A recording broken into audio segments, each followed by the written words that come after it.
vacaciones antes que... Claro, que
Buenas tardes con todos, ¿cómo les va? ¿Me escuchan?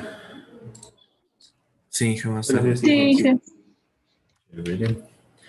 Bueno, a ver, primero vamos a revisar el examen, ¿no es cierto? ¿Qué tal les fue en el examen?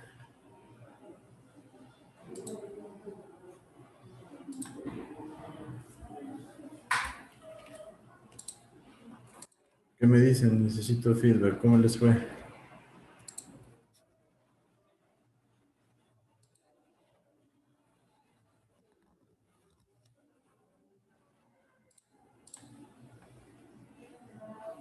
¿Me escucha o no me escucha?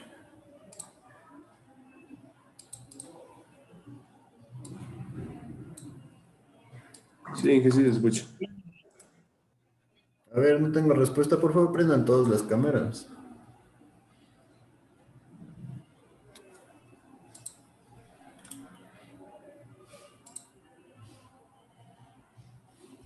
Y ahorita estoy en una compu de escritorio y no tengo cámara aquí.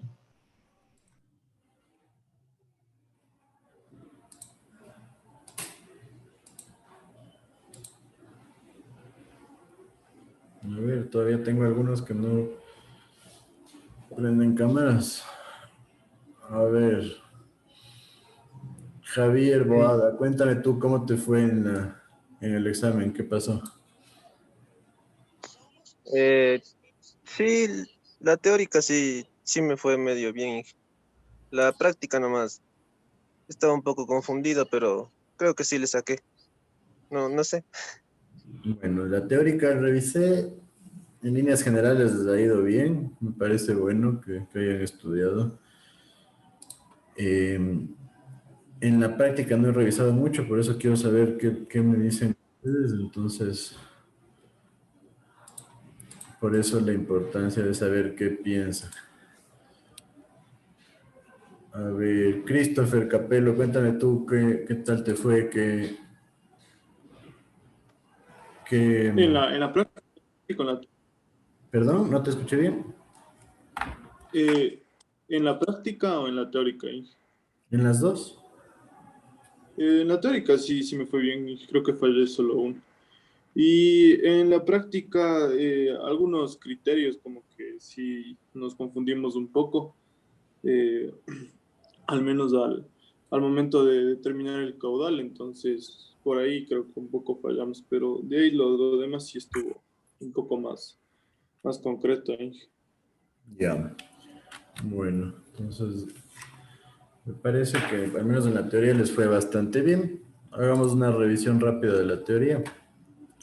La primera pregunta, ¿cuál de las siguientes no es una ventaja de los pozos profundos? Habla de que no es una ventaja. Son menos susceptibles a la contaminación, sí. No necesitan mantenimiento, ajá. Son más rápidos de hacer y más económicos, sí. Entonces la respuesta correcta era no se necesita mano de obra calificada, ¿sí? Porque obviamente sí es necesario contar con mano de obra calificada. Especialmente cuando las excavaciones se hacen con maquinaria, sí es importante contar con mano de obra que sepa el funcionamiento de la maquinaria. Por otro lado, la permeabilidad es la relación entre transmisividad y ancho del acuífero, el producto de la transmisividad con el espesor del acuífero, la relación entre la transmisividad y el espesor del acuífero o el producto de transmisividad y espesor del acuífero. Esta era un poquito más compleja, pero en esencia, ¿no es cierto? Si nos íbamos a las unidades, ¿no es cierto? Las unidades eran metro por día y metro cuadrado por día, entonces la respuesta correcta la C.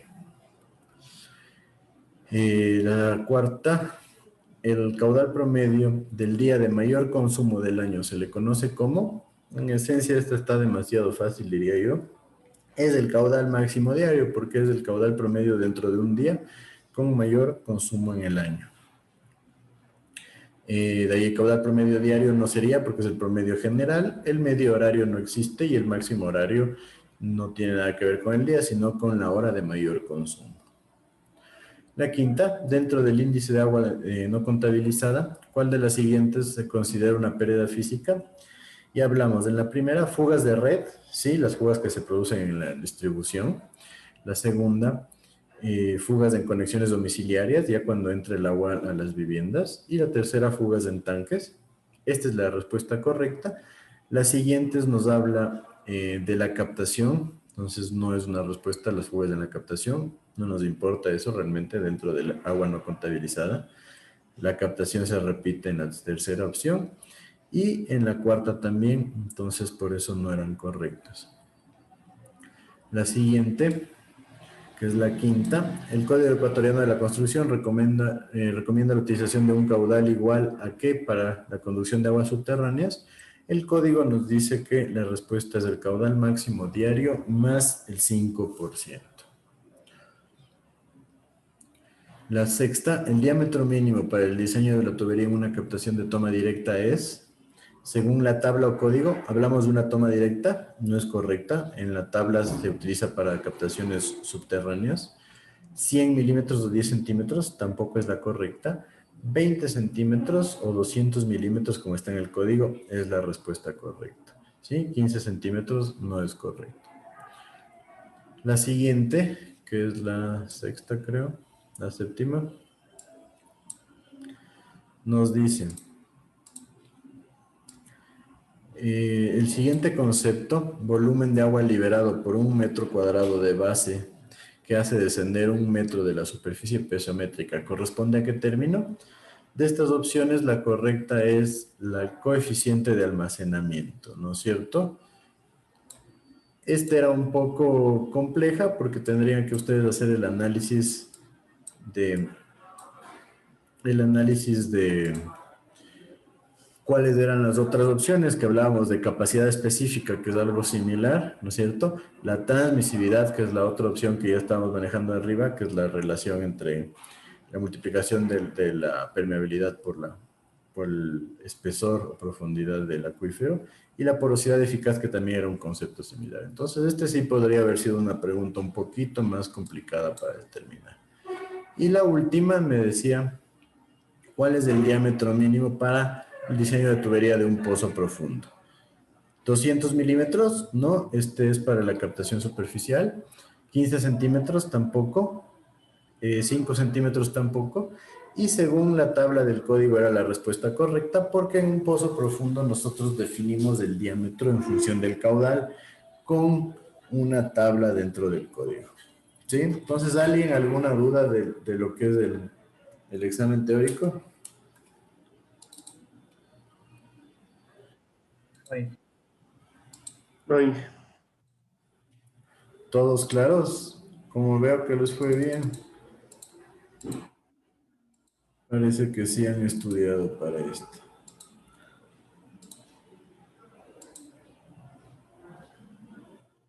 Y en cuanto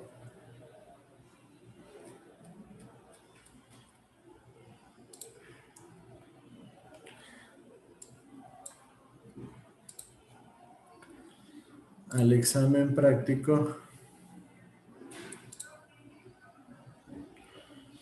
en esencia les decía que se quiere abastecer de agua potable mediante una captación de pozo profundo a una población futura de 10.000 habitantes con un índice de agua no contabilizada y pérdidas en la captación y conducción de un 30%. Las características estratigráficas estaban detalladas a continuación y se considera un clima cálido y húmedo. Quería que ustedes determinen un caudal de diseño, realicen una gráfica de la estratigráfica con los datos que tienen, diseñar el pozo con las condiciones dadas y cuál sería el abatimiento en el pozo. Si tenemos un pozo de observación a 200 metros con un abatimiento de 1.2 metros. Y obviamente, como siempre, que ustedes detallen cuáles son sus decisiones. Entonces, tienen aquí el cuadrito con todos los datos de la estratigrafía, ¿no es cierto? Y de el porcentaje retenido acumulado en función de la abertura. Entonces, este porcentaje tenían que usar para la gráfica del perfil estratigráfico. Y nosotros tenemos 25.3 metros libres de agua que no nos generan un interés, 44 metros de arcilla limosa, ¿sí? Ya bajo el agua, y después arena con un coeficiente de permeabilidad de 20, que es la sección que confirma nuestro acuífero. Entonces, nuestro acuífero tenía 18 metros. ¿Cuál era el proceso? Me cuentan ustedes. Ayúdame, Daniela Vélez. A ver. Lo primero que yo hice para calcular fue ir a ver las tablas del consumo que se da por a una población futura con tablas. Exacto. Luego, ¿Y qué valor definiste? deje revisar que no recuerdo. ¿Necesita el valor ahorita? No, pero un estimado. ¿Por dónde te fuiste? ¿Por arriba o por abajo? Estaba en un rango, creo, no recuerdo bien, pero cogí el valor intermedio de ese rango. Y luego de ese valor que calculé ahí, le saqué el 30% que decía que se daba de pérdidas y le sumé. Exacto, perfecto. Luego hice luego. Con eso ya tenías la dotación, ¿no es cierto? El caudal Calculé la dotación. Ajá. El caudal de diseño que hiciste. Creo que el caudal le sumé el 5% más porque en la tabla de las normas NEC decía que si era extracción profunda, tenía que sumarle el 5% más para el caudal de diseño. ¿Cierto? Veíamos el código que nos decía que el caudal de diseño va a ser igual al caudal máximo diario más del 5%, ¿no es cierto? ¿Y cómo sacaste el caudal máximo diario?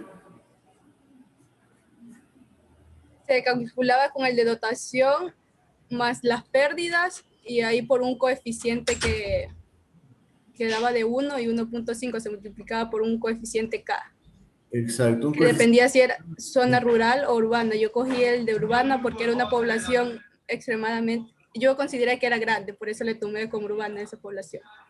De Perfecto. 1.5 le multipliqué.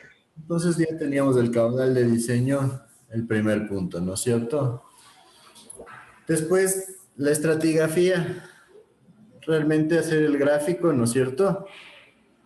¿Qué tal te resultó ese trabajo? Esa parte me dividí con mi compañera, esa es mi compañera.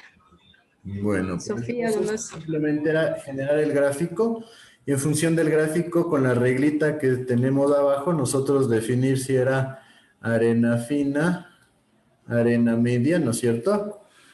En donde en su mayoría teníamos qué tipo de material. Arena media. Arena media, ¿no es cierto? Entonces teníamos arena media y con eso ya nosotros podríamos generar el gráfico para nuestro, ¿cómo se llama? El sello de grava. Perfecto, entonces teníamos ya determinado eso y ¿cuál es el siguiente paso?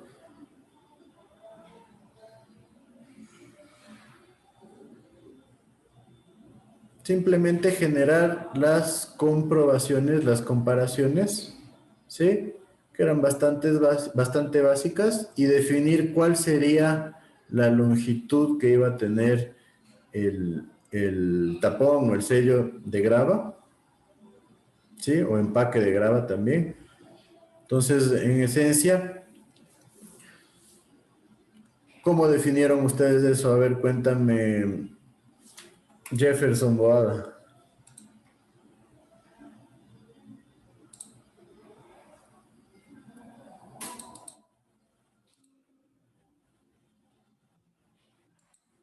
¿Está o no está? No sé, todavía no tomo lista. Bueno, entonces, Sofía Donoso, cuéntame tú. Inge, me da un minuto para coger la prueba y ahí te explico mejor. Pero ya debería decir recién el martes dieron la prueba. A ver, bueno, aquí tengo el cuaderno, porque es igualito. ¿No es cierto? Teníamos que sacar la longitud mínima. Inge, un ratito ya cojo la prueba.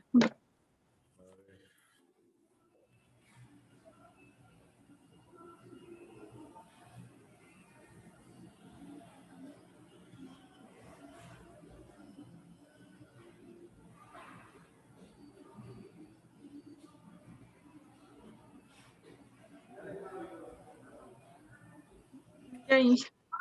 Cuéntame.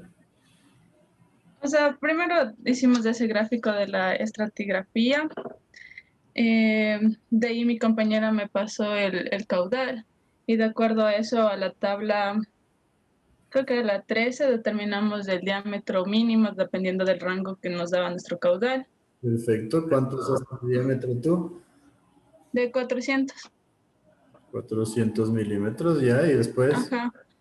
De ahí determiné el empaque de la grava dependiendo del 40% del material. Ajá. Ajá, hice yo una regla de 3 y me daba que sí requería un empaque porque era menor a 25 milímetros. Exacto, perfecto. Ya. Bueno, también determiné qué tipo de arena tenía. En este caso nos daba un porcentaje de arena media, entonces ocupamos un factor del 5 para la abertura del acuífero en el 70%. Ajá. Ya. Ya. Bueno, también verifiqué si es que cumple con el coeficiente de uniformidad y si cumplía, me daba menor a 2.5. Ujú. Ya. De ahí, ¿qué más dice? Abertura de la rejilla. Ah, de ahí también saqué de las tablas la permeabilidad en función a la velocidad. Ya. Ajá. De ahí saqué la longitud mínima en función a la velocidad, el caudal y el área del empaque. El área del empaque yo le asumí el que nos dio en clases. Exacto. Ajá, y eso, pero eso le transformé a centímetros. Ajá. De ahí comparé con la norma, que si el espesor del acuífero es mayor de 15, Ajá. se deberá colocar una rejilla menos del 80%, entonces como si era mayor, Ajá. multiplica el 80% por el espesor del acuífero, que era, tal vez puede bajarle un poco. Bueno, ahí está el espesor del acuífero. Ajá. Ya.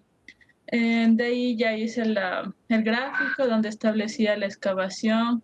Creo que dejé de, la rejilla le dejé, creo que era de 15, no me acuerdo. Pero bueno, el punto es que de ahí dejé de separación 2 en el gráfico.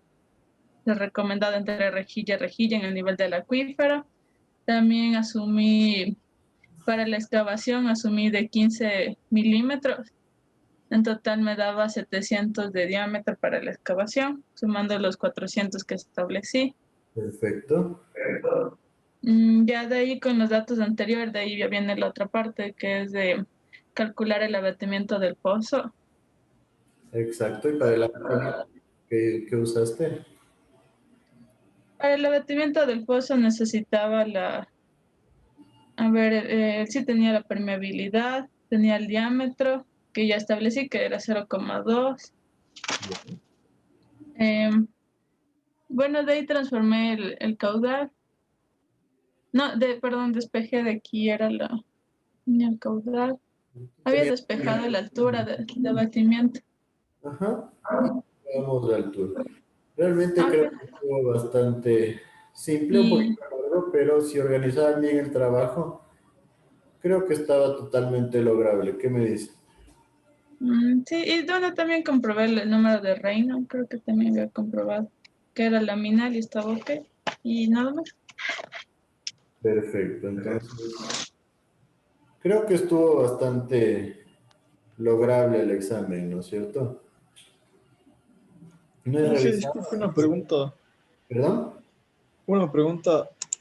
Eh, en las diapositivas igual había una recomendación de la dotación para un clima cálido era para los conectados. Nosotros cogimos ese rango. Sí, podría tomar esas decisiones, perfecto. Ajá. Sí, también es factible. Sí, sí, pero todo, como les dije, tiene que estar respaldado por los comentarios que ustedes hagan, ¿no es cierto? Esa es la solicitud principal Ujú. que yo les hago a ustedes, que todo lo que decidan, todo lo que asuman, todo lo que consideren, sea respaldado con comentarios para saber que realmente tienen claro cuál es el proceso a seguir. Sí. Y otra cosa, y nosotros, yo le mandé una foto, mi compañero le mandó una foto de que estábamos intentando, o sea, aún no se acababa el tiempo y no me dejaba guardar las imágenes.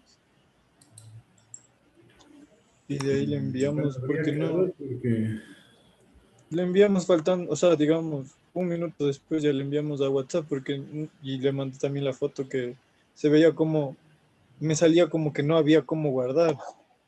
No sé si fue porque se aplazó los tiempos y no me dejaba guardar. Después le volví a cargar y de ahí ya se acabó el tiempo, pero yo estaba como subido, pero no me dejaba guardar la imagen. bueno, tocaría ver qué hacer ahí. Sí, por favor, gracias. Ya, bueno. Entonces, habiendo visto eso, creo que estuvo hasta medio fácil el examen, pero bueno, la idea es que ustedes vayan cogiendo todos los conceptos necesarios para poder resolver las solicitudes que se les generan ya en lo que es la vida profesional. Ahora, me había olvidado de tomarles lista, así que está Sebastián Almeida, José Luis Andrade, Presente, Inge. Manolo Atarihuana Presente, Inge. y Juan David Valareso, Presente, Inge. Stephanie Benítez, Presente, Inge. Javier Boada, Presente. ¿Qué pasó que no me contestabas cuando te hice pregunta? Ah, es que dijo Jefferson y yo soy Javier. Ah, entonces leí mal ahí. Pero bobada ya eres tú, ¿verdad? Que respondes ahí. Yo te iba a poner falta yo por eso. A ver. Inge, disculpa si me escuchó. Benítez. Se le Sí, dije presente. sí, sí. Ya, gracias. Christopher Capello Presente, Inge. y Gustavo Cárdenas, Presente, Inge. Roger Chamorro. Roger Chamorro. Ya. Y Laura Chiriboga. Presente. José Dávila. Presente. Sofía Donoso. Presente. David Garzón. Presente. Bernardo Medina. Presente. Natasha Mejía. Presente. Franco Molina. Presente, Inge. Paul Molina. Presente. Iván Paredes.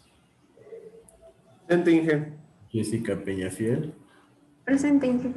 Carlos Proaño. Presente, Inge. Jason Quimbita. Presente. Luis Rojas. Presente. Shirley Ruiz. Juan Sebastián Ruiz. Presente. Y Daniela Vélez. Presente. Perfecto.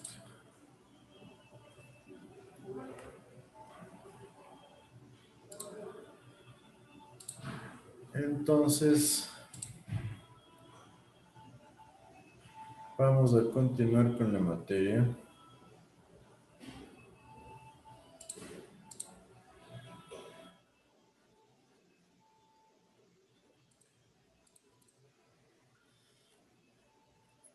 Vamos a avanzar un poco. Como ustedes, como les decía la otra vez, estamos un poquito atrasados.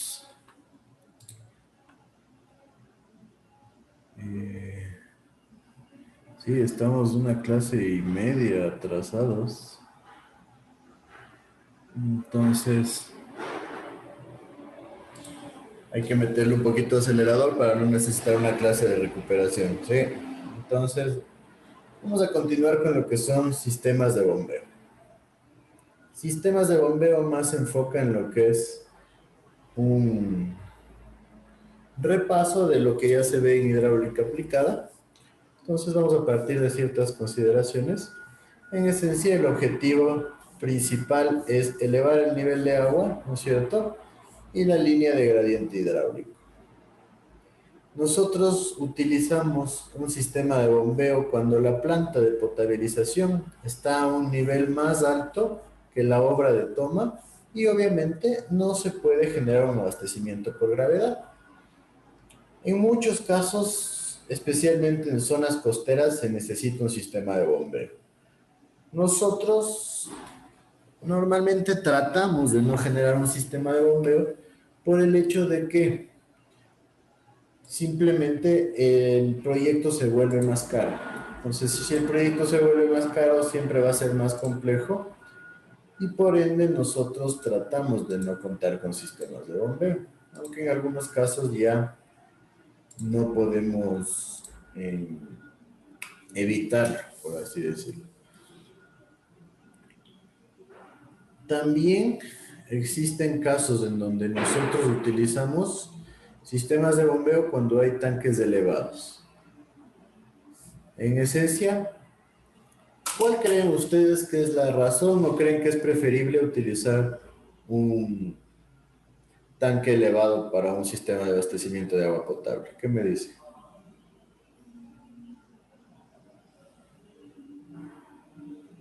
Para que la distribución sea de manera gravitacional. ¿La distribución sea? De manera gravitacional.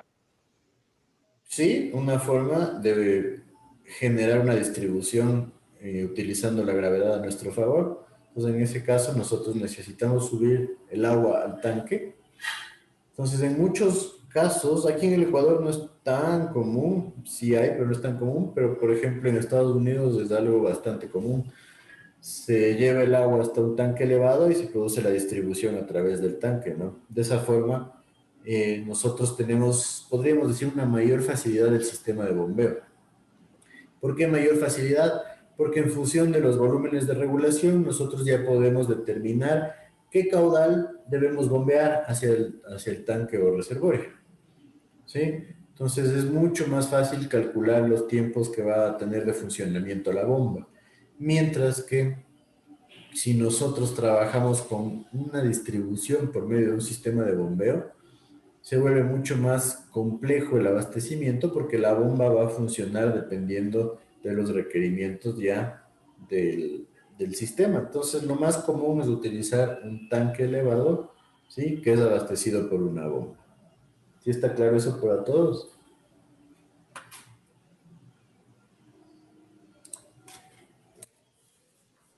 Sí. Y nos que se puede contar con 2 o más estaciones de bombeo. ¿Se acuerdan qué es una estación de bombeo?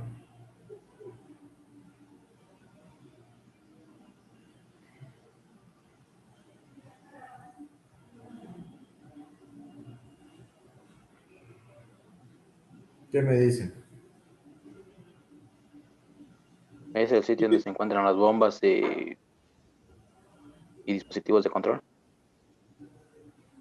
Exacto, es el espacio en donde nosotros colocamos todos los equipos de bombeo, si es que es necesario el cárcamo húmedo, o sea, la cisterna, y también todos los equipos de telecomunicaciones, control, etcétera, etcétera.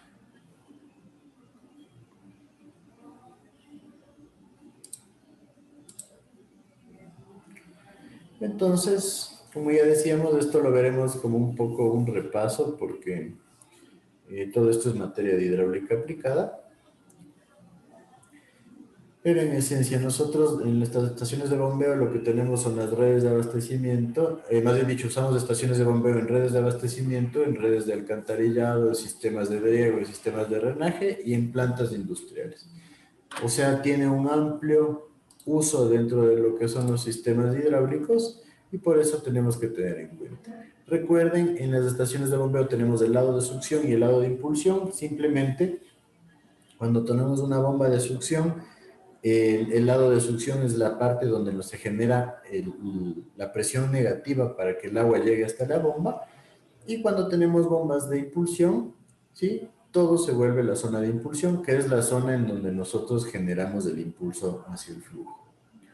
Recuerden, nosotros podemos tener bombas de succión negativa y de succión positiva.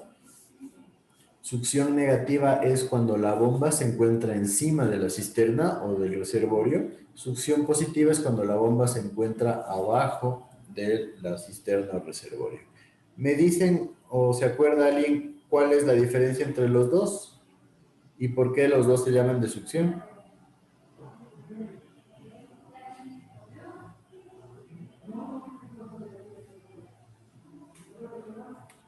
¿Qué me dices, Bernardo Medina? ¿Me puede repetir, Inge? Porque la verdad se me está cortando el internet un poquito, por eso lo apagué la cámara, para ver si se me mejora. ¿Cuál es la diferencia entre la succión negativa y la succión positiva? Aparte de lo que ya acabamos de hablar.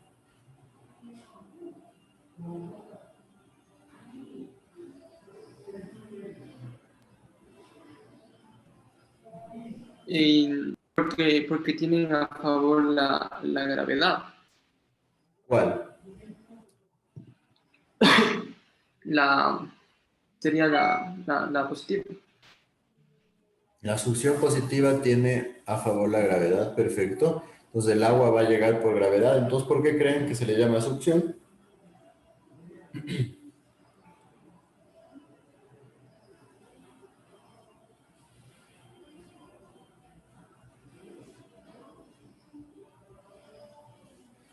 ¿Qué me dicen? ¿Por qué se le llama succión? Cuéntame, Bernardo. Esto es materia de hidráulica aplicada.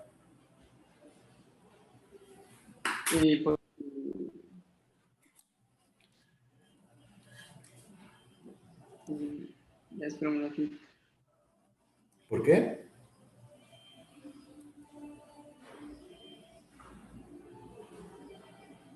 Porque al final estaríamos como que dando de energía, o sea, porque es una bomba. ¿No? En esencia, porque aquí siempre se genera un efecto succión en la bomba para que el agua llegue. Entonces, bajo ciertas condiciones especiales, si yo tengo una válvula, que es lo más común aquí, lo que sucede es que si yo cierro esta válvula un poco, tal vez el agua no llegue con suficiente fuerza y el efecto succión que genera la bomba puede generar succión en este conducto y eso va a producir que bajo ciertas condiciones muy específicas haya la posibilidad de que se genere cavitación. ¿Sí se acuerdan todos qué era la cavitación?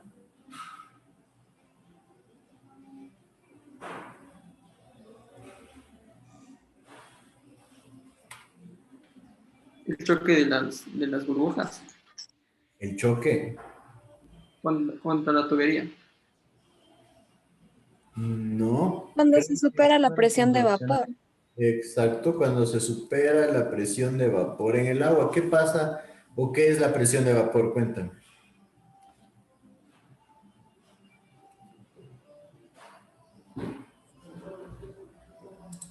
¿Quién hizo el comentario? Yo, Inge Stephanie. Es la presión que ejerce la fase gaseosa sobre la fase líquida en un sistema. Más que ejerce, es la presión que provoca un cambio de fase en el estado del agua. ¿Sí? Pero vale. Bien ahí el concepto, ¿no es cierto? La presión de vapor en esencia es una presión en la cual si llegamos nosotros, el agua pasa de líquido a vapor. ¿Qué sucede si el agua pasa del líquido a vapor? No va a ser un cambio dramático, sino se van a empezar a generar burbujas. ¿Y qué pasaba con estas burbujas?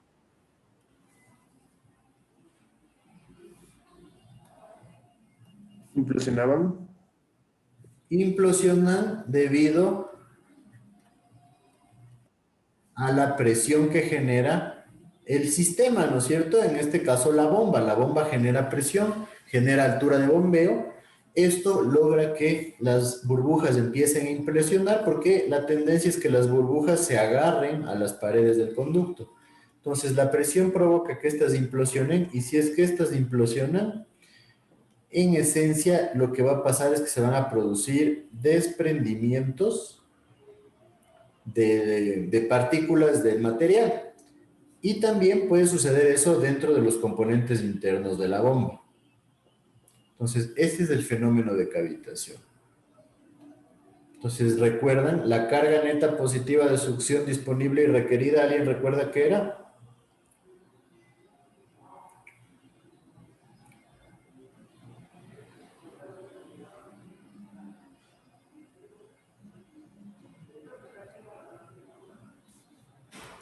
Esa sería la carga requerida, sería lo que nos solicitaría, lo que nosotros, la altura que necesitamos para hacer que llegue el agua a donde nosotros igual queramos, de un punto A a un punto B.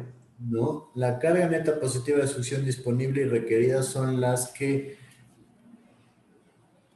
en esencia, requerida es la que se genera en el, pongámosle en la bomba, y la disponible es el sistema, que en esencia es la altura de succión que vamos a tener. ¿Por qué? Porque esta de aquí es la altura de succión, como vemos acá. En este caso, esta es la altura de succión. O sea, es la altura que se puede utilizar para generar la presión negativa dentro del conducto de succión. Entonces, en esencia yo relaciono las cargas netas positivas de succión y la disponible siempre tiene que ser mayor para evitar que se genere cavitación. Entonces deberían recordar que nosotros teníamos un concepto que era la altura de succión máxima, ¿se acuerdan? En esencia la altura de succión máxima es bajo ciertas condiciones para podríamos decir, para una presión atmosférica específica que es lo mismo que una altura geográfica de un punto donde vamos a instalar el sistema. ¿Cuál va a ser la altura máxima que yo puedo succionar en una bomba? Entonces, en este caso, ¿recuerdan para Quito cuál era más o menos la altura máxima de succión que se generaba? Alrededor de los 10 metros. ¿Perdón? Alrededor de los 10 metros. 15 metros, ¿no? 1000 metros peor. 10. Hablamos de altura física, directa, medible. ¿Quién me dijo algo más?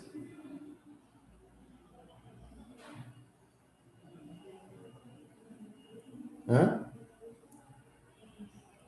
No es 10.3, Inge. 10.3 es la presión atmosférica a nivel del mar, ¿sí o no? 10.33 metros de columna de agua. Entonces, la altura de succión límite es presión atmosférica menos presión de vapor menos, en algunos casos se usa un factor de seguridad, en otros casos se incluyen las pérdidas en el conducto más las pérdidas internas de la bomba que podemos tomarle dentro de esta situación de aquí y más la carga de velocidad en el conducto. Esta es la altura de succión. Entonces, si esta es la presión atmosférica máxima, no pueden ser iguales. La presión de vapor a 15 grados centígrados estaría alrededor de 0.2 metros.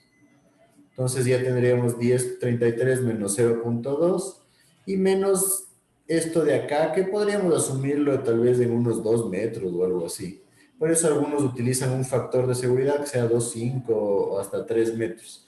Podríamos decir entre 2 y 3 metros. Entonces, la altura de succión a nivel del mar estaría alrededor de ¿cuánto? 8 metros más o menos. Alrededor de 7 a 7.5 normalmente. En Quito, ¿qué cambiaría? La presión atmosférica. ¿Cuál era la presión atmosférica en Quito? Alrededor de 7 metros. Exacto, en Quito alrededor de 7 metros. Entonces, ¿a cuánto bajaría nuestra altura de succión máxima?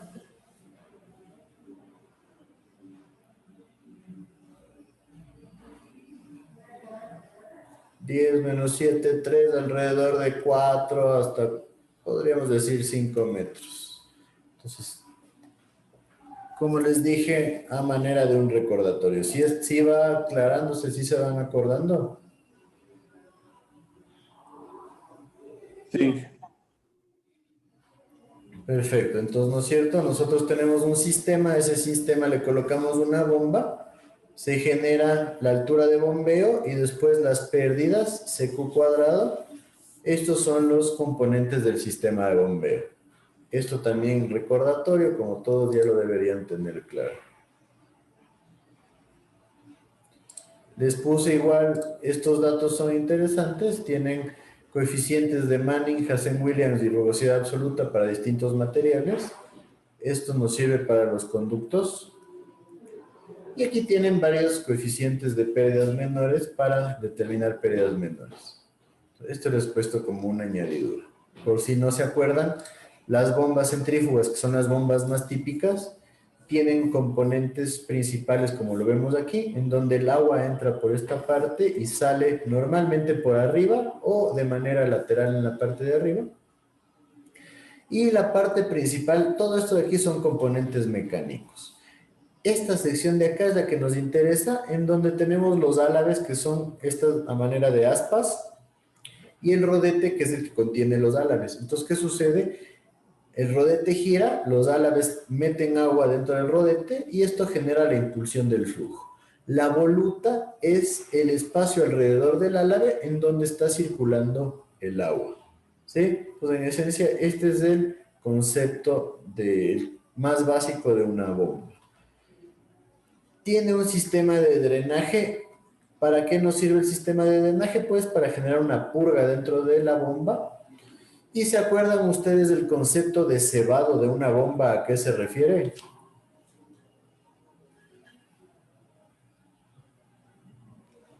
Eliminar el aire que existe dentro, que se genera dentro. El cebado, eliminar el aire, sí va por ahí, exacto. En esencia es llenar los conductos internos de la bomba con agua y también del tubo o del conducto para evitar que la bomba trabaje con aire. El cebado se genera a través de este tapón de acá arriba, que es un tapón tipo rosca, en donde se le abre y nosotros llenamos el sistema de agua. Entonces, todo eso, como les dije, es un repaso, vale la pena hacerlo, pero acelerando un poco. Aquí teníamos los componentes. Esta es una bomba sumergible. Esta también es una bomba sumergible, de donde esta de acá es una bomba por lo general pequeña, una bomba no de tan buena calidad, mientras que si ustedes buscan una bomba sumergible de buena calidad, tiene que ser de acero inoxidable, porque de esa forma se protegen mucho más los componentes internos, ¿sí? La desventaja de las bombas sumergibles es que son demasiado caras. Yo les pongo siempre el ejemplo. Una bomba centrífuga italiana Pedrolo de 1 HP estará alrededor de unos $300, $330. Y una bomba sumergible Pedrolo de 1 HP estará alrededor de $600 más o menos. Entonces simplemente se vuelve mucho más caro, pero las ventajas de las bombas sumergibles son que al ser de acero inoxidable son mucho más resistentes, los materiales son de mejor calidad y son mucho más durables. Aquí les he puesto también yo lo que es la conversión de unidades, ¿no es cierto? Esta conversión de unidades es bastante útil. Les recomiendo tener esta conversión de unidades porque tienen la relación entre kilos por centímetro cuadrado, metros de columna de agua, PSI y atmósferas, que en muchos cuadros no las ponen juntas, entonces por eso les he puesto esto aquí.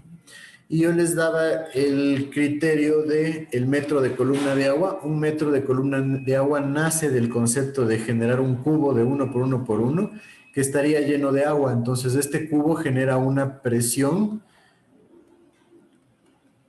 de 1 tonelada por cada metro cuadrado. Y este es el concepto que genera el metro de columna de agua. Entonces, si yo comparo el metro de columna de agua con kilos por centímetro cuadrado, tengo que 1 kilo por centímetro cuadrado equivale a 10 toneladas por metro cuadrado, que es lo mismo que 10 metros de columna de agua, ¿sí?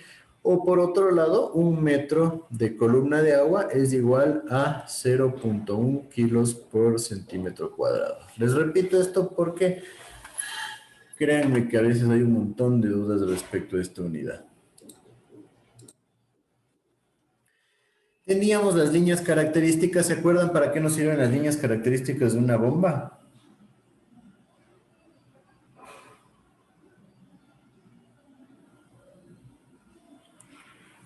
¿Qué me dices? A ver, Carlos Proaño. ¿Para qué nos servían las líneas características? Lo que recuerdo, nos servía para... Porque nosotros lo que hacíamos en hidráulica aplicada con la ingeniera Claudia, me acuerdo que estas nos servían cuando trazábamos la línea de la bomba y encontramos el punto de intersección. Me parece que ese era el punto en donde la bomba iba a trabajar. Las líneas características son dadas por el fabricante. Exacto, nosotros tenemos las líneas características que nos sirven en esencia para la selección de la bomba. Y tenemos 3 tipos. La línea característica de potencia respecto al caudal. Es esta de acá, perdón. La otra que es altura de bombeo respecto al caudal. Y la otra que es eficiencia respecto al caudal. Entonces, la de potencia, dependiendo del tipo de la bomba, tiene un comportamiento más o menos plano pero en bombas más simples tiene una tendencia a la crecida. La de altura bombeo respecto al caudal siempre tiene una tendencia a la bajada, y la eficiencia tiene un punto máximo intermedio, que es el punto de máxima eficiencia.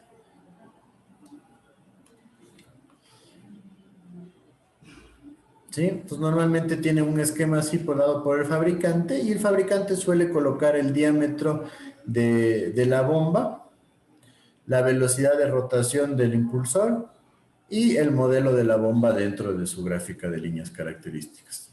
Estas son esquemas de varias líneas características. Del ejemplo de aquí tiene una bomba a gasolina, es una bomba centrífuga a gasolina. Los motores de gasolina tienen eficiencias muy bajitas, entonces miren, la eficiencia va entre el 20 y el 40%. Entonces, por eso este tipo de bombas se las utiliza más bien cuando nosotros necesitamos generar movilidad. Aquí tenemos unas líneas características para una bomba sumergible. Es de acero inoxidable, y esto es importante. Como les decía, es un sinónimo de buena calidad, aunque hay que tener cuidado porque a veces hay bombas chinas que tienen solo la carcasa de acero inoxidable, pero por dentro tienen componentes oxidables, entonces eso sí hay que tener en cuenta. Entonces miren, aquí tenemos altura de bombeo en función de caudal. Una bomba de 7.5 HP sumergible puede llegar hasta casi 220 metros de altura, ¿no? Simplemente para que vean, en pozos profundos normalmente usamos bombas sumergibles, y también se debe a este hecho.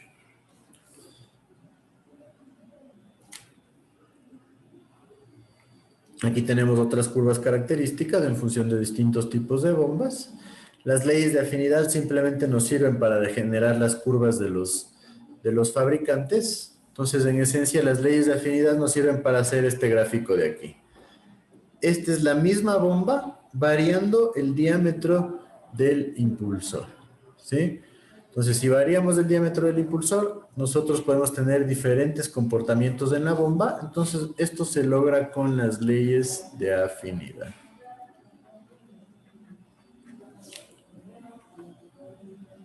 Y vale la pena mencionar, ¿se acuerdan? Hablábamos de la carga neta positiva de succión disponible y requerida. La carga neta requerida, algunos fabricantes la incluyen dentro de su sistema porque depende de la bomba.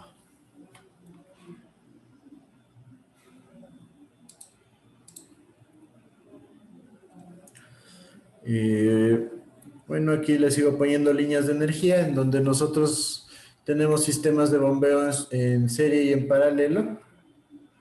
Entonces, un sistema en serie lo que tiene es más de una bomba colocada una delante de la otra. ¿Qué sucede con esto? Nosotros distribuimos las presiones. Entonces, la línea de energía, pérdidas en el primer tramo de aquí, impulsión de la primera bomba, pérdidas del segundo tramo, impulsión de la segunda bomba y pérdidas en el segundo tramo. Entonces, un esquema con bombas separadas tiene la ventaja de que hay una buena distribución de presiones.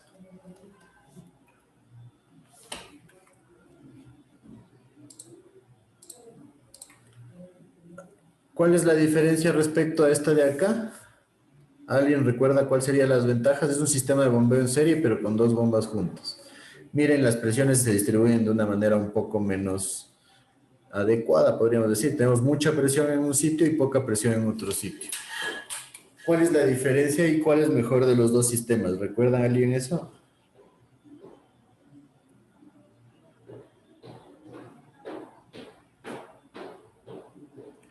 ¿Qué me dices, Franco Molina? A ver. De lo que me acuerdo, era mejor ponerles juntas para no tener dos estaciones de bombeo. Exacto, en este caso tenemos una estación de bombeo y bomba de emergencia, solo necesitamos una bomba de emergencia. Se reduce ahí. No podríamos decir que es mejor, literalmente, porque habría que ver que la desventaja de este sistema es que al tener mucha presión aquí, puedo requerir un mayor espesor del conducto. Entonces, puede que el espesor del conducto resulte mucho más caro, entonces hay que tener eso en cuenta. ¿Sí me siguen hasta ahí? Sí, Sí. Como les digo, voy un poco rápido porque es un repaso. Teníamos bombas en paralelo, donde las bombas en paralelo se colocan de esta forma. Dos tuberías separadas que convergen en un punto. ¿Sí?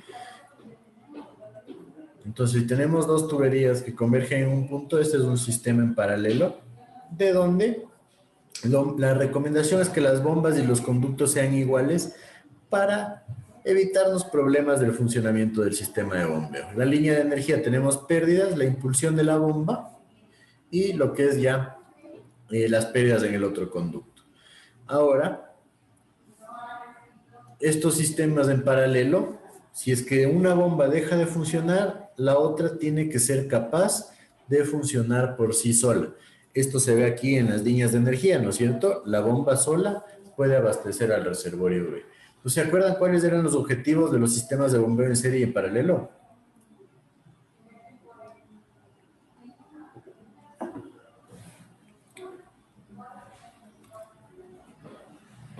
En esencia, los sistemas en serie buscan sumar alturas de bombeo. Los sistemas en paralelo buscan sumar caudales, ¿sí? Para que lo tengan en cuenta. Si ustedes quieren incrementar el caudal, sistema en paralelo. Si ustedes quieren incrementar la altura de bombeo, sistema en serie.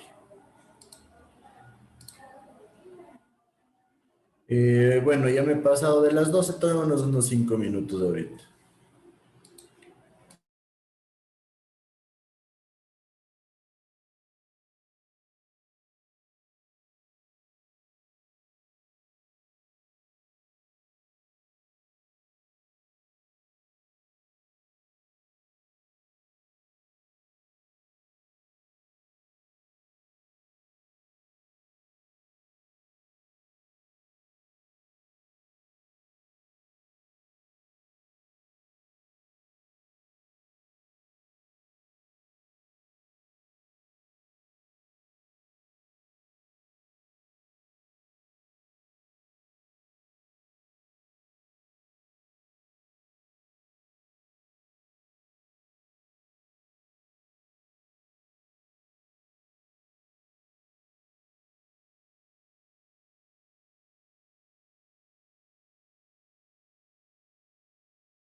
Listo, continuamos.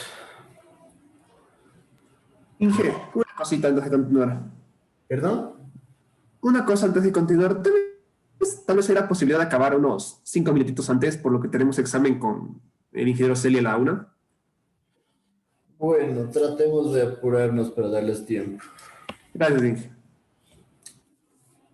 Listo, entonces continuamos con criterios de diseño. En esencia nos dice el diámetro de la impulsión, ¿sí? Tiene que buscarse en función del punto de equilibrio entre el costo y la energía. Mientras más grande es el diámetro, vamos a tener menos pérdidas de carga y por ende el costo de la energía disminuye. ¿Sí? Eso no significa que vamos a usar diámetros demasiado grandes. ¿Por qué? Porque también si tenemos un diámetro demasiado grande, hay el riesgo de llegar a un punto en que no tengamos una presión suficiente. ¿Sí? Entonces hay que tener mucho cuidado con la selección del diámetro de impulsión. Tampoco vale la pena colocar diámetros muy pequeños porque primero va a incrementarse la presión y la velocidad y eso puede generar rotura del conducto y después se van a perder mucha altura en pérdidas, se va a generar muchas pérdidas de altura o de carga y eso genera una limitación para el sistema, ¿no es cierto? El ejemplo más claro es, si yo tengo una diferencia de nivel de 50 metros, ¿qué sumatoria de pérdidas por fricción más pérdidas menores les parecería coherente?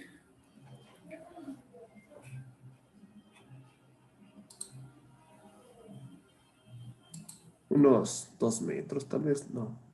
Ahí dicen 2 metros, 2 metros podría ser.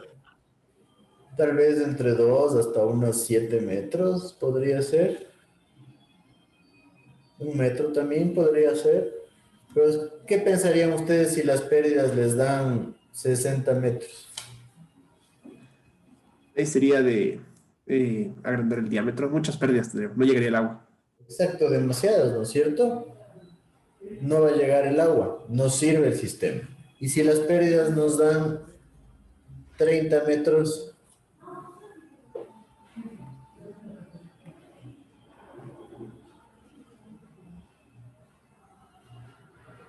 Igual es bastante, sería de aumentar el diámetro. es muchísimo, ¿no es cierto? Imagínense, ustedes tienen que subir 60 metros, pero para subir 60 metros tienen que pagar por 90, por ejemplo. No tiene lógica. No vamos a generar energía para subir 90 metros si solo queremos subir 50, por ejemplo. Entonces, hay que tener eso clarísimo porque se suelen generar a veces problemas en que presentan pérdidas de 30, 40 metros y eso ya va en contra de la lógica, ¿no es cierto? Algunos podrán decir, sí, funciona el sistema, funciona, pero ¿dónde está nuestro criterio ingenieril? Entonces ahí situación de criterio es bastante, bastante importante. Por otro lado nos dice, el diámetro de la succión debe ser mayor al diámetro de impulsión. Y también mayor a 50 milímetros porque hay menor riesgo de cavitación. La succión es antes de la bomba. Obviamente aquí estamos hablando ya de un sistema para una distribución de agua potable. Entonces en distribución de agua potable nos dice por lo menos que sea de 2 pulgadas o 50 milímetros. En casas este diámetro es bastante grande, entonces hasta para edificios pequeños podría ser un diámetro demasiado grande. ¿Se reduce el riesgo de cavitación? Sí. ¿Por qué? Porque no hay muchas pérdidas. Recuerdan, para la cavitación, mientras más pérdidas haya, vamos a tener menos altura de succión disponible. Entonces, ese podría ser un problema. Y nos dice que el de succión sea mayor al de impulsión. ¿Por qué creen que se genera esta diferencia entre el diámetro de succión y el de la impulsión?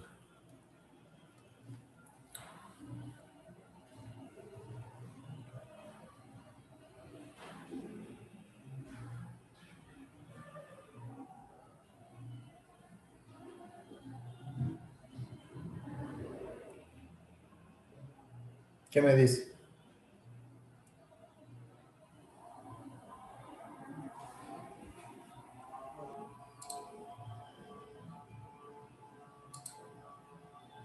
Jason Quimbita, ¿qué crees tú? Que por qué son diferentes los diámetros tanto de impulsión como succión sería porque se diseñan con distintos caudales. O sea, No, para el... no, hay un error gravísimo. Es una bomba que tiene que manejar el mismo caudal. Entonces, el diámetro, a ver, ¿por qué podría ser? ¿Perdón? Es que no lo entendí bien, Inge, la pregunta. ¿Por qué el diámetro de succión tiene que ser mayor al de impulsión?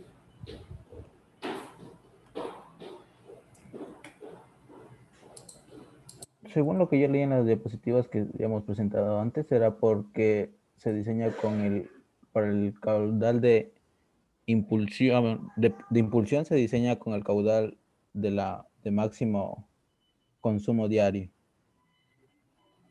No tiene nada que ver. ¿Qué creen?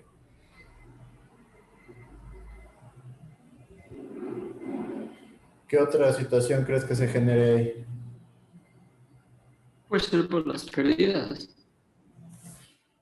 ¿Por qué por las pérdidas? Porque aquí vamos a tener menos pérdidas y acá vamos a tener más pérdidas. ¿Y cuál sería la diferencia?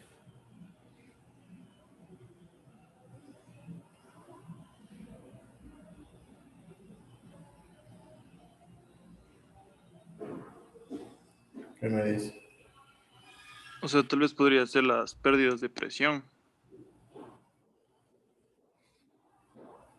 Pérdidas de presión. ¿A qué te refieres con pérdidas de presión? O sea, podría ser que si el diámetro de succión es menor, tal vez no pueda abastecer correctamente a la bomba o no pueda distribuirse bien el agua hacia la impulsión.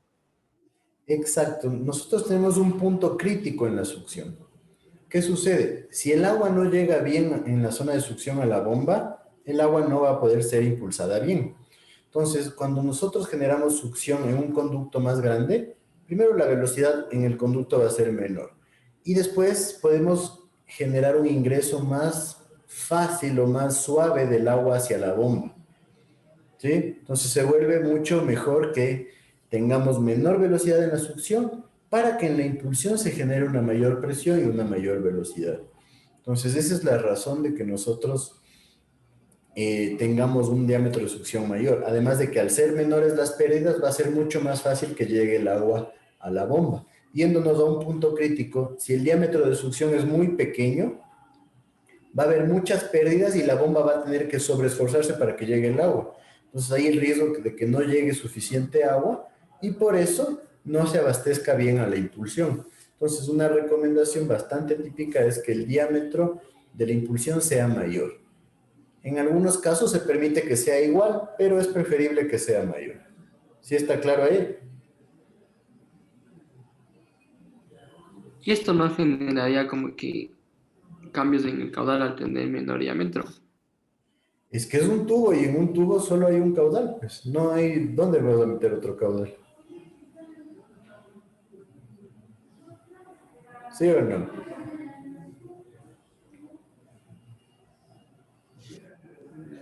Sí. En ese caso sería la variante la velocidad. La velocidad sí es la variante, exacto. Por eso nosotros decimos, en un conducto va a haber solo un caudal, pero puede haber varias velocidades y nosotros vamos generando variaciones en lo que es el diámetro del conducto, ¿sí o no? Sí. Entonces, eso hay que tener muy clarito. El caudal es uno solo, la velocidad es variable. Por eso es que nosotros las pérdidas le dejamos como CQ cuadrado, en función del caudal. ¿Sí? De tal forma que el caudal va a ser uno solo en el conducto. Pero si le dejo en función de la velocidad y yo tengo un cambio de diámetro, ya voy a tener una variación en las pérdidas. ¿Sí me siguen con eso? Sí. Sí. Perfecto. Entonces también nos dice que la velocidad de succión debe ser mayor a 0.45. 0.45 es una velocidad bajita, entonces totalmente lograble. ¿Sí? Esto se debe a que simplemente necesitamos un límite inferior en la succión. Entonces aquí tenemos un cuadro de relación entre velocidad de succión y diámetro y nos dice velocidades menores a 0,75, diámetro recomendado de 50 milímetros. Menores a 1, 75. Menores a 1,30, o sea, entre 1 y 1,30, 100 milímetros. Entre 1,30 y 1,45, 150 milímetros. Entre 1,45 y 1,6, 200 a 250 milímetros. Y entre 1,6 a 1,8, mayor a 300 milímetros. ¿Sí?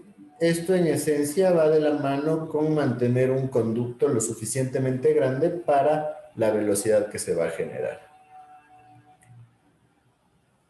¿Sí está claro entonces cuestión de definición de diámetros?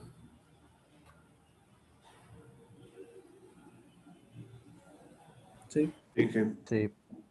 Chévere. También es necesario controlar la velocidad de impulsión. ¿Por qué creen que controlamos la velocidad de impulsión?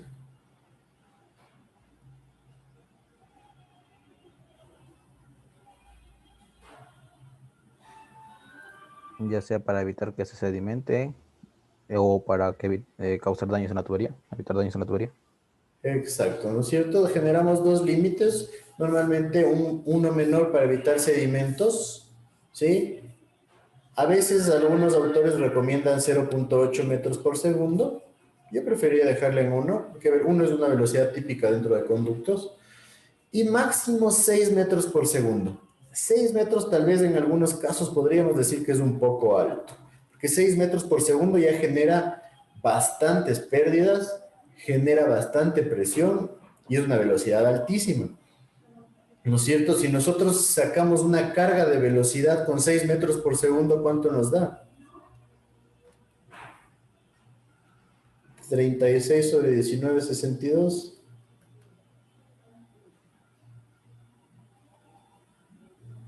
1,83. 1,83, imagínense, 1,83 metros de carga de velocidad es una salvajada.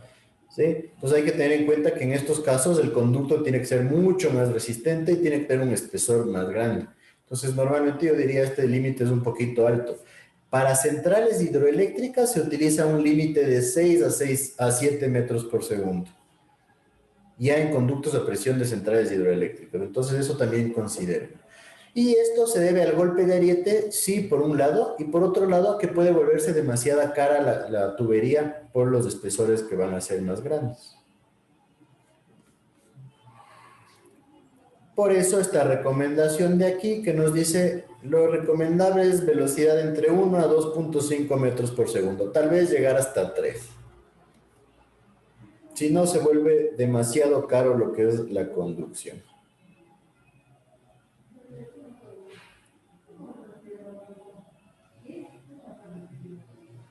¿Sí está claro ahí?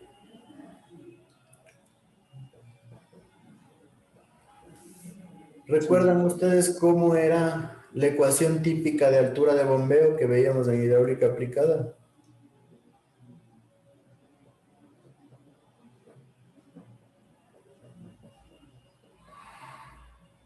¿Alguien?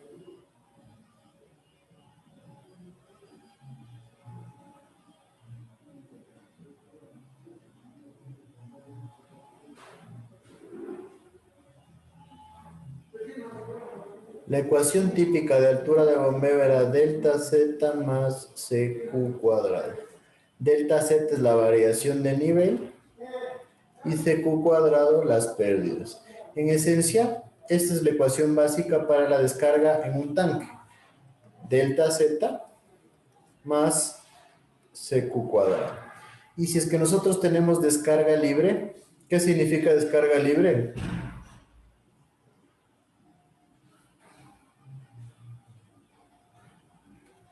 Tenemos un sistema cerrado. ¿Cómo un sistema cerrado? O sea, como un tanque que no está abierto a la atmósfera, digamos. Un tanque que está abierto a la atmósfera, no. Descarga libre sería que la bomba esté generando una descarga ya libre, abierta. Pues en ese caso nosotros debemos considerar también la carga de velocidad de descarga. ¿Sí? Ese sí es un Bernoulli entre dos puntos. ¿Puedo borrar o necesitan tiempo para copiar algo?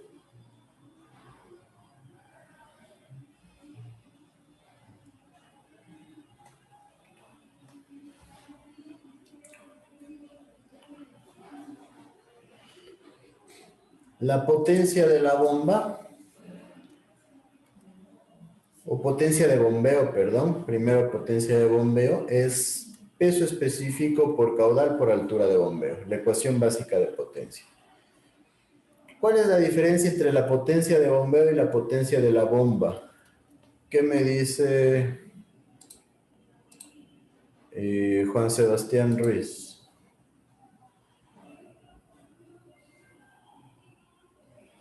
¿Me puede repetir la pregunta?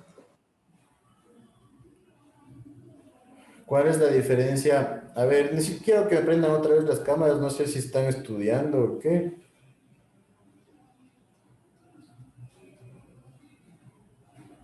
Ingen. ¿Sí? O sea, la potencia de la bomba, a la final tengo que analizar la eficiencia, mientras que la potencia de bombeo no. Exacto, la potencia de la bomba ya considera la eficiencia porque es la potencia del equipo que voy a comprar. La potencia de bombeo simplemente es la potencia que hay que entregar al sistema para que funcione. Necesito que todos me aprendan las de estas, si no me toca poner falta porque parece que algunos no están parando mucha hora. Entonces la eficiencia es el factor diferenciador ahí, ¿no es cierto? Entonces, aquí tenemos las unidades, esta ecuación ya la hemos visto varias veces. Acá tengo la potencia de la bomba, que es la potencia de bombeo sobre la eficiencia. ¿En cuánto estaban los valores típicos de eficiencia en una bomba? ¿Se acuerdan? Era del 75%. Era 75. Mucho podría ser 75, tal vez en bombas sumergibles sí. Normalmente podríamos decir entre el 50 al 70%. Normalmente alrededor de 60, 65, hasta 70 es lo más común.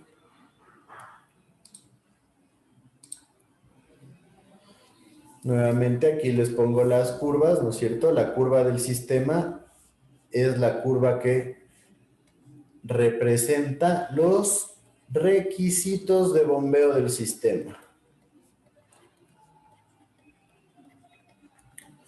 ¿Cuál es el requisito mínimo? Si fuera un sistema ideal, la altura de bombeo total. Perdón, no altura de bombeo ahí. La altura total delta Z sería la diferencia entre un reservorio B y un reservorio A. Si es que no existieran pérdidas, delta Z sería lo que tenemos que bombear. Pero nosotros siempre vamos a tener pérdidas. Entonces, como siempre vamos a tener pérdidas, se genera esta curva, en donde conforme se incrementa el caudal, se incrementa esta altura de aquí. ¿A qué corresponde esta altura de aquí? Ya sería la altura de bombeo. La altura de bombeo. Entonces, en esencia, esta es la altura de bombeo que necesita el sistema para funcionar. ¿Sí está claro eso?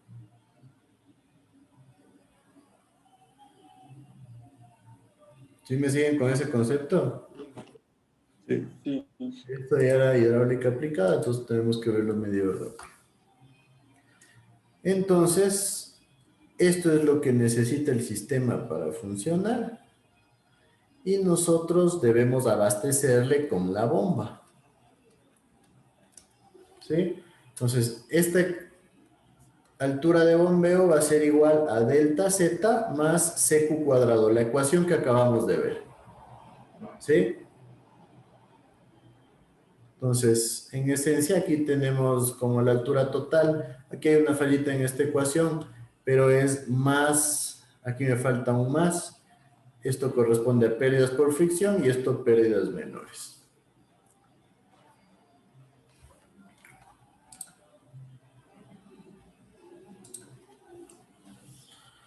Mientras que la curva de la bomba, o la línea característica de la bomba, es altura de bombeo en función de caudal, que se comporta de esta forma. Y aquí suelo tener la de la eficiencia. Entonces, muchas veces me interesa cuál es el caudal que genera máxima eficiencia. ¿Sí? Y esta curva de la bomba, como ya vimos, depende de la ecuación de la potencia de la bomba. ¿Sí?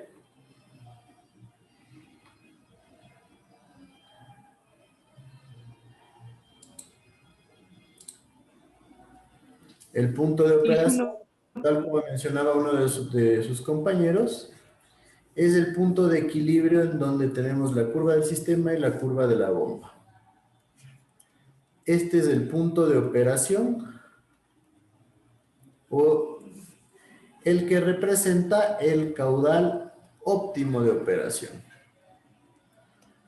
Entonces, ¿qué significaría este caudal óptimo de operación?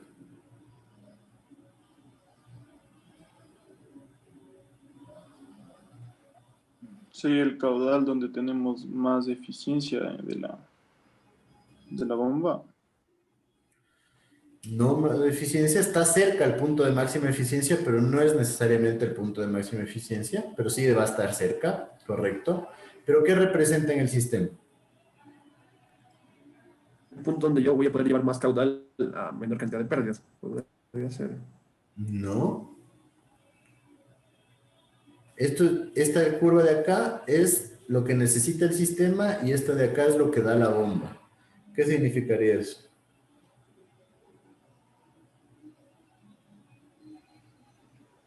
Sería que la capacidad es igual a la demanda.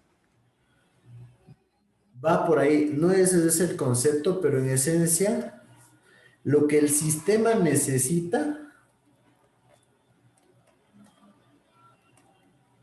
es igual a lo que la bomba da. Por eso estamos en un punto de equilibrio. Esa es la altura de bombeo y el caudal que la bomba da como máximo en ese punto, y eso es lo que necesita el sistema. Entonces, ¿podemos trabajar en este punto?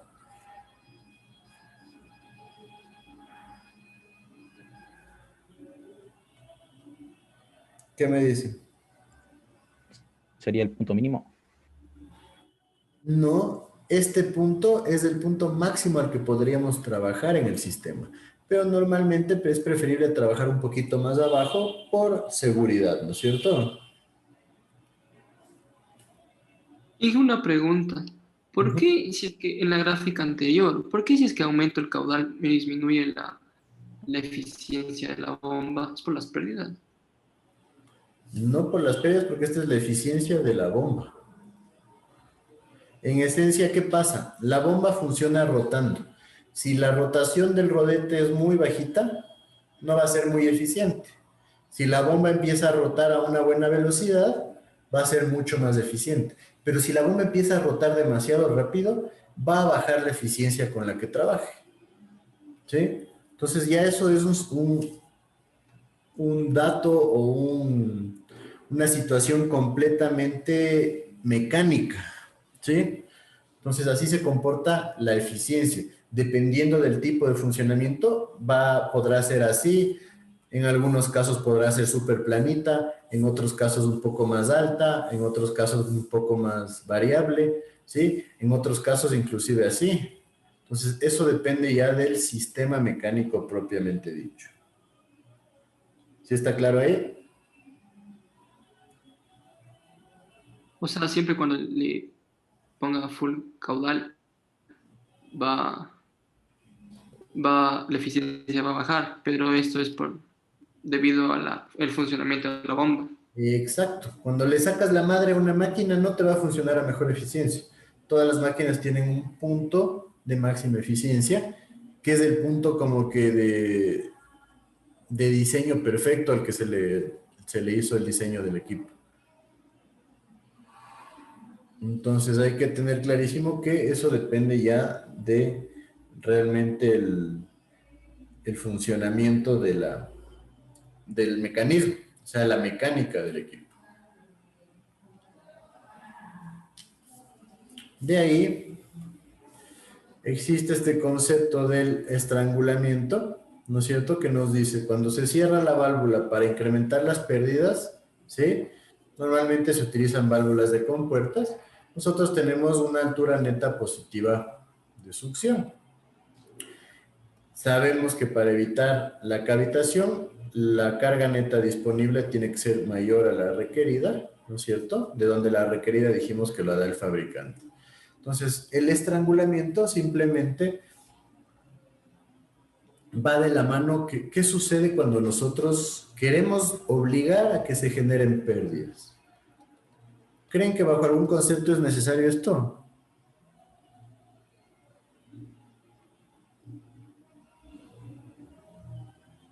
¿Qué me dicen? O sea, cuando quiero disminuir el caudal, puedo aumentar las pérdidas. Cuando yo quiero disminuir el caudal o que yo quiero bajar la presión, por decir, hay demasiada presión de agua en la casa. Pues yo digo, no, necesito bajarle la presión, generamos pérdidas y le cerramos un poco a la válvula. Entonces hay que tener cuidado que no se pueda generar cavitación bajo esta condición que se conoce como estrangulamiento. ¿Sí me captaron la idea? Sí. Sí. Chévere. Entonces, de ahí lo que nos falta es hacer un ejercicio en donde nosotros queremos bombear agua desde un pozo hasta un tanque de reserva con un caudal de bombeo de 222 litros por segundo, que está, cuyas características están aquí para el sistema de bombeo, y queremos determinar la potencia que va a ser transferida al agua si la eficiencia del sistema es de 60%. Queremos saber la potencia de la bomba y nos dice que no consideremos las pérdidas menores más que la que se genera en la válvula propiamente dicho. Tengo que la temperatura del agua son 15 grados centígrados, el peso específico es de 999 kilogramos por metro cúbico. La tubería de succión tiene una longitud de 6.1 metros, un diámetro de 45.72 centímetros y tenemos el factor de fricción de 0.030. Para la impulsión tenemos una longitud de 127 metros, un diámetro de 30.5 centímetros y un factor de fricción de 0.02. El nivel del tanque de arriba es 23.4 metros. El del tanque de abajo es de 6.1 metros. Y tengo un coeficiente K de pérdidas menores de 5 para la válvula.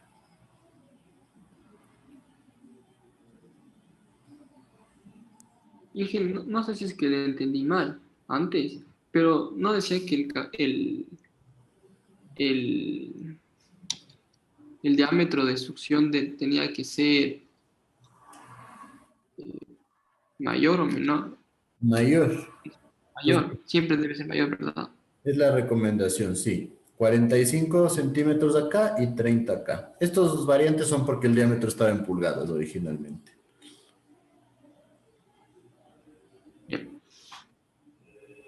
Entonces les doy tiempo para que copien.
Listo, entonces ya va a ser casi 50. Como pudieron salir un poco antes, quiero que ustedes hagan el intento de resolver este ejercicio y que también hagan el intento generando alguna variación. Quiero que ustedes por su propia iniciativa generen variación en lo que es diámetros, longitudes y materiales para trabajar en este sistema, ¿sí?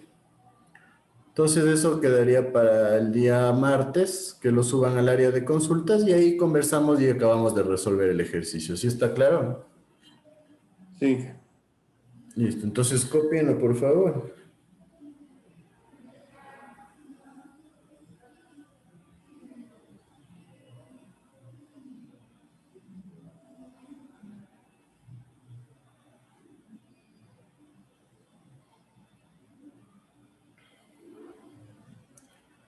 Listo, entonces ¿hay alguna duda?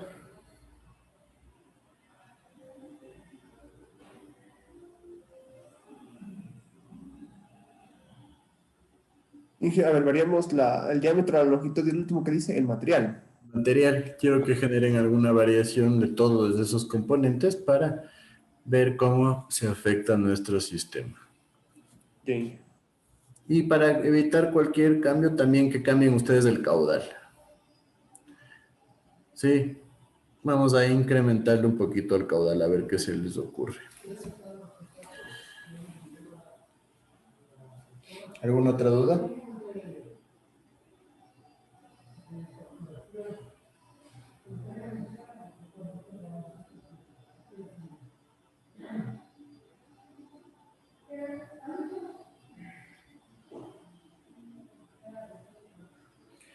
Listo, entonces ya tienen todos copiado.